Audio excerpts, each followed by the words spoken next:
Hello बच्चों, welcome back to our YouTube channel maths by D K sir. So बच्चों, कैसे हैं आप सब? आशा करता हूँ आप लोग बेहद ही अच्छे होंगे, पढ़ाई ज़रूर कर रहे होंगे। सो बच्चों, बस ऐसे ही पढ़ते रहिए, ज़्यादा से ज़्यादा क्वेश्चंस को आप जो है अपने कॉपी में सॉल्व करते रहिए, नोट्स को कंप्लीट करते रहिए, लेक्चर्स को एकदम बिल्कुल कंटिन्यूस फॉर्म में देखते रहिए और सारे क्वेश्चंस को बिल्कुल स्टेप वाइज सारे क्वेश्चंस को सॉल्व करिए। आपका एक भी क्वेश्चन कहीं से भी स्किप नहीं होने वाला है, यानी कि आप हर क्वेश्चन में बिल्कुल एकदम माहिर हो जाएंगे और सारे क्वेश्चन को बिल्कुल आसानी से सॉल्व कर लेंगे। तो बढ़ते हैं आज की क्लास में। आज की क्लास में बच्चों हम लोग एक्सरसाइज 1.3 के क्वेश्चन नंबर 3 से स्टार्ट करेंगे, क्योंकि क्वेश्चन नंबर 1 और 2 ऑलरेडी हो चुका है। ठीक है, जो प्रीवियस लेक्चर में है आपने अभी तक नहीं देखा है तो जाके उसको देख लीजिए, वहाँ से उन दोनों क्वेश्चंस को सॉल्व कर लीजिए। आज हम लोग शुरू करते हैं थर्ड क्वेश्चन से। थर्ड क्वेश्चन देखिए बच्चों, आपके स्क्रीन पे है। थर्ड क्वेश्चन क्या कह रहा है? Express the following in the form P by Q where P and Q are integers and Q not equals to zero. जैसा कि ऐसा क्वेश्चन ऑलरेडी पिछली क्लास में हम लोग कुछ कर चुके हैं। हमने कुछ एग्जाम्पल आपको बताया हुआ था कि कैसे आपको रिप्रेजेंट करना है। ठीक है, तो इसका फर्स्ट पार्ट देखिए बच्चों क्या दिया हुआ है। ये है क्वेश्चन नंबर 3 का फर्स्ट पार्ट आपके पास दे रखा है 0.6 बार। देखिए बच्चों, ऐसे क्वेश्चन को पी बाई क्यू के फॉर्म में रिप्रेजेंट करने के लिए मैंने आपको बताया था, आपको अगर अच्छे से याद होगा, कि जब भी जितने डिजिट पे बार लगा होता है पहले तो इसको क्या करना होता है, एक नंबर के यानी वेरिएबल के फॉर्म में लिख लेते हैं। तो यहाँ पे क्या करेंगे, let x is equals to 0.666 लिख सकते हैं क्या? कोई दिक्कत है नहीं, क्योंकि 6 डिजिट रिपीट कर रहा है तभी बार लगा हुआ है, तो इसको इस फॉर्म में लिख सकते हैं। इसको मान लेते हैं हम लोग इक्वेशन नंबर 1। कोई दिक्कत है अभी तक? नहीं। अब इसके बाद क्या करना होता है, मैंने बताया था कि जितने नंबर ऑफ डिजिट्स पे बार लगा होता है उसी यानी कि उन्हीं नंबर ऑफ डिजिट्स के अकॉर्डिंग हम क्या करते हैं, 10 या 100 या 1000 से मल्टीप्लाई करते हैं। अगर एक डिजिट पे बार लगा होगा तो 10 से मल्टीप्लाई करेंगे, 2 डिजिट पे अगर बार लगा है तो 100 से, 3 डिजिट पे बार लगा है तो 1000 से मल्टीप्लाई करेंगे। किधर मल्टीप्लाई करेंगे? इस इक्वेशन नंबर 1 में मल्टीप्लाई करेंगे। इक्वेशन में अगर किसी नंबर से मल्टीप्लाई किया जाता है तो बोथ साइड मल्टीप्लाई होता है, इधर भी मल्टीप्लाई होता है और इधर भी होता है। ठीक है, तो यानी यहाँ पे multiplying both side, multiplying both side by 10 से अगर मल्टीप्लाई कर दिया जाए, 10 से क्यों किया जा रहा है बच्चों? बिकॉज यहाँ पे 6 पे, केवल 6 पे यानी एक डिजिट पे बार लगा हुआ है, इसलिए 10 से मल्टीप्लाई करेंगे तो ये क्या बन जाएगा, 10x is equals to 6.66। 4 times 6 लीजिए, क्योंकि 6 रिपीटिंग है, आप 4 टाइम्स लिख सकते हैं, कोई दिक्कत नहीं। ये 2 इक्वेशन मिल गया। इसके बाद क्या करना होता है, आपको पता है कि अगर हम सेकंड में से 1 को सब्ट्रैक्ट कर देंगे तो ये वाला जो डेसिमल के राइट साइड वाले सारे पार्ट्स हैं वो कैंसिल आउट हो जाएंगे। ठीक है, तो यहाँ पे सेकंड में से 1 को सब्ट्रैक्ट कर देते हैं। Subtracting equation number 1 from 2 we will get here 10x is equals to 6.66 dot dot dot, और इधर क्या लिखेंगे नीचे, 0.666 डॉट डॉट डॉट। सब्ट्रैक्ट करिए, माइनस हो जाएगा, ये 9x हो जाएगा। इधर देखिए क्या होगा, 6 माइनस 0 6 हो जाएगा, पॉइंट ये सारे कैंसिल आउट हो जाएंगे तो 0 हो जाएगा, यानी कि 9x इज इक्वल्स टू 6। इसका मतलब x इज इक्वल्स टू 6/9, और सिंप्लीफाई करके कैसे लिख सकते हैं, 3 2 जा 6, 3 3 जा 9। सो x की वैल्यू क्या आ गई, x का वैल्यू आ गया 3। सो इस तरीके से इन दिस वे ये नंबर कैसा हो गया, पी बाई क्यू के फॉर्म में रिप्रेजेंट हो गया। बहुत ही सिंपल था, आपको लग रहा होगा कि हाँ ये सिंपल है। ठीक है, तो ध्यान रखिए कि जितने नंबर ऑफ डिजिट पे बार लगा है उतने ही 10 के मल्टीपल्स में हम लोग क्या करेंगे, मल्टीप्लाई करेंगे इन द इक्वेशन नंबर 1। अगर एक डिजिट पे बार लगा है तो 10, 2 डिजिट बार लगा है तो 100, 3 पे लगेगा है तो 1000 एंड सो ऑन। बढ़ते हैं सेकेंड पार्ट पे। सेकेंड पार्ट आपके क्वेश्चन स्क्रीन पे आपके दिया हुआ है, इसको इरेज कर देते हैं। ठीक है, इसको इरेज कर देते हैं। सेकेंड पार्ट देखिए क्या है, 0.47 बार, 0.47 बार। सेकेंड पार्ट में बच्चों क्या क्वेश्चन दिया हुआ है, 0.47 बार। इसको पी बाई क्यू के फॉर्म में रिप्रेजेंट करना है अब जरा बच्चों यहाँ पे ध्यान दीजिए, यहाँ पे कौन सा डिजिट रिपीट कर रहा है। आप देख रहे हैं यहाँ पे 4 नहीं केवल 7 रिपीट कर रहा है। एक डिजिट रिपीट कर रहा है, एक नॉन रिपीटिंग डिजिट है।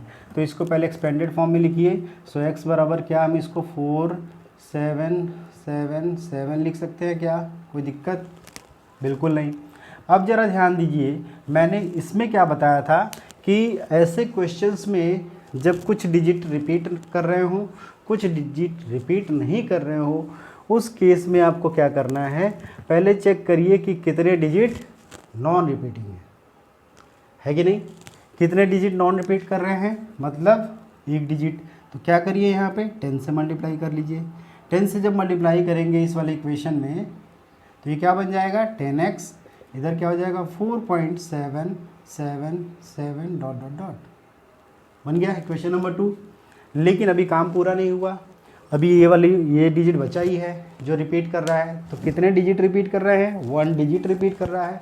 फिर मैंने बोला कि 1 डिजिट अगर रिपीट कर रहा है तो जो सेकेंड वाला इक्वेशन मिला है उसमें मल्टीप्लाई करेंगे, जितने डिजिट रिपीट कर रहे हैं उतने नंबर ऑफ जीरो से। मतलब अगर एक डिजिट रिपीट कर रहा है तो 10 से, 2 करेगा तो 100 से, 3 करेगा तो 1000 से। तो यहाँ पे मल्टीप्लाइंग अगेन, यानी multiply equation number 2 by 10 again, ठीक है। अब 1 से नहीं करेंगे, 1 में हमने कर लिया। तो ये क्या हो जाएगा 100x हो जाएगा, ये हो जाएगा 47.773 3 टाइम्स लिख लीजिए, क्योंकि ये तो अपने ऊपर है, आराम से लिख सकते हैं। अब ज़रा देखिए बच्चों, इक्वेशन नंबर 2 और 3 में कुछ चीज़ें हैं जो कैंसिल आउट हो सकती है। आपको बिल्कुल दिख रहा होगा कि डेसिमल के राइट साइड वाले जो नंबर्स हैं वो ईजिली क्या हो जाएंगे, कैंसिल आउट हो जाएंगे जब हम इसको सब्ट्रैक्ट करेंगे तब। तो यहाँ पे लिख लीजिए सब्ट्रैक्टिंग इक्वेशन नंबर 2 फ्रॉम 3, यानी 3 में से 2 को अगर घटाया जाए, 3 में से 2 को घटाया जाए तो ये वाला पार्ट खत्म हो जाएगा। तो लिख लेते हैं इसको सब्ट्रैक्शन के फॉर्म में, 47.777 dot dot dot 10x is equals to 4.777 dot dot dot, subtract करिए, माइनस माइनस ये कितना हो जाएगा 90 हो जाएगा, बिल्कुल। ये कितना हो जाएगा 47 माइनस 4 43, डेसिमल में कुछ बचेगा क्या, कुछ नहीं बचेगा। तो इसका मतलब रिजल्ट क्या हुआ, x इज इक्वल्स टू 43/90, यही तो आंसर होगा। क्या ये सही है या नहीं है, बिल्कुल सही है। तो इस तरीके से आपको सॉल्व करना है। एक बार फिर से ध्यान दीजिए, जितने डिजिट नहीं रिपीट कर रहे हैं उतने 10 या 100 से हम, यानी डिपेंडिंग ऑन दिस, इस पे डिपेंडिंग, मतलब कि अगर कितने एक डिजिट नहीं रिपीट कर रहा है 10 से, 2 नहीं कर रहा है 100 से, 3 नहीं कर रहा है मतलब काउंटिंग देख लीजिए, अगर 1 नहीं कर रहा है मतलब 10, 2 नहीं कर रहा है मतलब 100, 3 नहीं करेगा तो 1000, उसी तरीके से बढ़ता रहेगा। उसी तरीके से 10 से मल्टीप्लाई किया आपने, यहाँ पे इक्वेशन नंबर 2 बन गया। अब जो है, अब देखेंगे कितने रिपीटिंग है, रिपीटिंग कितने हैं 1 है। अब जो 10 से मल्टीप्लाई करना पड़ेगा वो हम 1 में नहीं करेंगे, इक्वेशन नंबर 1 में नहीं करेंगे, किस में करेंगे, इक्वेशन नंबर 2 में करेंगे। अब इक्वेशन नंबर 2 में करने के बाद देख रहे हैं कि इन दोनों को सब्ट्रैक्ट करने से ये डेसिमल के राइट साइड वाले नंबर्स क्या हो रहे हैं, कैंसिल आउट हो जा रहे हैं। तो ईजिली हमारा ये फ्रैक्शन के फॉर्म में, यानी कि p/q के फॉर्म में रिप्रेजेंट हो जाएगा। तो pause the video, note it down, बढ़ते हैं थर्ड पार्ट पे। थर्ड पार्ट आपके स्क्रीन पे क्वेश्चन दिख रहा है बच्चों। थर्ड पार्ट क्या दिया हुआ है, 0.001 बार, 0.001 बार, बिल्कुल आसान, ये तो बिल्कुल सिंपल है। कौन से डिजिट, 3 डिजिट रिपीट कर रहे हैं, इसको लिख लीजिए पहले एक्सपेंडेड फॉर्म में 0.001, बस इसके आगे मत लिखिए। इसको मान लीजिए इक्वेशन नंबर 1। इसमें 2 ही इक्वेशन से काम चलेगा, क्योंकि यहाँ पे कोई डिजिट ऐसा नहीं है जो नॉन रिपीटिंग है, सारे रिपीटिंग है ना, सारे रिपीटिंग है। तब देखिए, अब देखिए कितने रिपीट कर रहे हैं, 3 डिजिट रिपीट कर रहा है। तो 3 डिजिट का मतलब 1000 से मल्टीप्लाई करेंगे, तो मल्टीप्लाइंग इक्वेशन नंबर 1 बाई 1000 से मल्टीप्लाई करिए, कितना हो जाएगा। जब मल्टीप्लाई करते हैं तो बोथ साइड मल्टीप्लाई होता है, 1 2 3 डिजिट के बाद डेसिमल आपका शिफ्ट हो जाएगा राइट। डिवाइड करने पे डेसिमल जो पॉइंट होता है लेफ्ट साइड शिफ्ट करता है, मल्टीप्लाई करने पे डेसिमल यानी पॉइंट राइट साइड शिफ्ट करता है। तो ये क्या हो जाएगा 1.001। क्या इसको दोबारा लिख सकते हैं, बिल्कुल लिख सकते हैं, कोई दिक्कत नहीं है। ज़रूरत क्यों पड़ा, ज़रूरत इसलिए पड़ रहा है क्योंकि इसको वैनिश कराना है, मतलब कैंसिल कराना है, ठीक है। अब देखिए क्या इसके डेसिमल के बाद वाले टर्म और इसके डेसिमल के बाद वाले टर्म सेम आ गए, बिल्कुल आ गए। अब हम क्या करेंगे, सेकंड में से 1 को सब्ट्रैक्ट कर देंगे। सेकंड में से 1 को सब्ट्रैक्ट करने से देखिए बच्चों क्या हो रहा है, यहाँ पे देखिए लिख लीजिए प्रॉपर फॉर्म में 1.001 001 डॉट डॉट डॉट, इधर क्या है x है, ये कितना था 0.001 001 डॉट डॉट डॉट। अब जरा देखिए सब्ट्रैक्ट करने से क्या बच्चों क्या मिलेगा, यहाँ पे 1000 माइनस 1 कितना हो जाएगा, 999 आएगा, 999 आएगा, इज इक्वल्स टू 1 बचेगा, इधर 0 ख़त्म हो जाएगा, ठीक है। तो ये x बराबर क्या आ गया 1/999 999, ये इसका p/q फॉर्म हो गया। क्या ये क्वेश्चन सबको समझ में आया, आसान है या नहीं, इजी है या नहीं। बढ़ते हैं फोर्थ पार्ट पे, इसको नोट कर लीजिए आप लोग। फोर्थ पार्ट आपका, फोर्थ क्वेश्चन आपका जो है स्क्रीन पे दिख रहा है। फोर्थ क्वेश्चन देखिए बड़ा ही इंटरेस्टिंग क्वेश्चन है। ये आपसे बोला गया है, देखिए बच्चों क्या कहा गया है कि express 0.99999 dot dot dot in the form p/q। Are you surprise by your answer, क्या अपने आंसर से आप सरप्राइज हैं। With your teacher and classmates discuss why the answer makes sense. मतलब आपको कह रहा है कि क्वेश्चन नंबर 4 देखिए क्या कह रहा है, एक नंबर दे रखा है 0.999 डॉट डॉट डॉट, इसको p/q के फॉर्म में पहले लिखिए। लिखने के बाद देखिए कि क्या आप अपने आंसर से सरप्राइज हैं। सरप्राइज होने का मतलब देखिए क्या है, यही चीज़ आपको बताना है। तो हम पहले इसको एज्यूम कर लेते हैं, let x is equals to this one.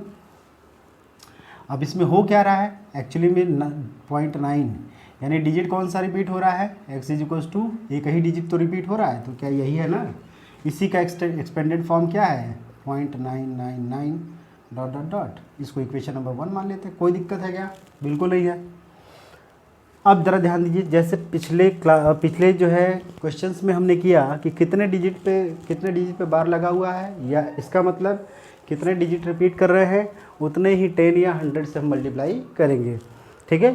तो यहाँ पे देखिए 1 डिजिट रिपीट कर रहा है, इसका मतलब 10 का पावर 1, यानी 10 का पावर 1 का मतलब 10 से मल्टीप्लाई करेंगे। तो मल्टीप्लाइंग इक्वेशन नंबर 1/10 हो जाएगा। इक्वेशन नंबर 1 को 10 से मल्टीप्लाई करेंगे, ठीक है। तो क्या बनेगा 10x इज इक्वल्स टू 9.999, 4 बार लिख सकते हैं, कोई दिक्कत नहीं है। इक्वेशन नंबर 2 बना दीजिए। अब जरा देखिए इसका डेसिमल के राइट साइड वाला पार्ट, इसके डेसिमल के राइट साइड वाला पार्ट दोनों सेम हो गए। अब क्या सब्ट्रैक्ट करने पे कैंसिल आउट हो जाएगा, बिल्कुल हो जाएगा। तो यहाँ सब्ट्रैक्ट कर दीजिए, 2 - 1 हो गया कि नहीं हो गया। सब्ट्रैक्ट करिए, लिख दीजिए प्रॉपर फॉर्म में 9.999, इधर हो जाएगा x is equals to 0.999 dot dot dot. ये सब्ट्रैक्ट करिए, देखिए 9x आ गया, ये आ गया 9.0, तो x बराबर 9/9 इज इक्वल्स टू 1 आ जा रहा है। यही तो p/q फॉर्म है, यही आंसर आ रहा है। मतलब x बराबर 1 आ गया, x बराबर 1/1 आ रहा है। तो सरप्राइज तो बिल्कुल हो गया, क्योंकि p/q के फॉर्म में आना चाहिए, तो p/q फॉर्म तो आ ही रहा है, 1/1 आ रहा है। लेकिन ध्यान दीजिए ऐसा क्यों हो रहा है, ये इस वजह से हो रहा है because 0.9999 up to and so on, actually में ये अप्रॉक्सीमेटली किसके बराबर होता है, 1 के बराबर ही होता है। इस वजह से ये इसका रिजल्ट हमेशा क्या आएगा, 1 आएगा। इसका रिजल्ट हमेशा क्या आएगा, 1 आएगा। अगर आप देखिए मान लीजिए 2 डिजिट को रिपीट करा देते हैं 99, यानी 99 को रिपीट कराते हैं तब भी रिजल्ट 1 ही आएगा। 999 को रिपीट कराते हैं तब भी रिजल्ट 1 ही आएगा। मतलब ऐसे केसेस में आप देख रहे हैं बच्चे कि हमेशा रिजल्ट 1 आ रहा है, क्योंकि आप इस ऐसे अगर छोड़ देंगे, इस तरह से लिखेंगे तो ये p/q का फॉर्म तो है ही। क्या ये p/q फॉर्म नहीं है, बिल्कुल है। जैसे पहले ही आपको क्लास में बताया गया था कि किसी भी इंटीजर को हम p/q के फॉर्म में रिप्रेजेंट कर सकते हैं, यानी कि 1 है तो ये 1/1 तो लिखा ही जाएगा, तो p/q फॉर्म तो है ही। बट ये रिजल्ट 0.99 बार से किस में बदला है, 1 में, केवल 1 में बदला है। तो इससे सरप्राइज़ ये हुआ कि एक्चुअली में केवल 1 क्यों आ रहा है, इसलिए आ रहा है क्योंकि अप्रॉक्सीमेटली इसकी वैल्यू क्या होती है, 1 होती है, ठीक है। सो दैट्स वाई ये आपका इस फॉर्म में लिखा जाएगा। सो आज के लिए इतना ही। नेक्स्ट क्लास में हम लोग बाकी क्वेश्चन सॉल्व करेंगे। So thank you.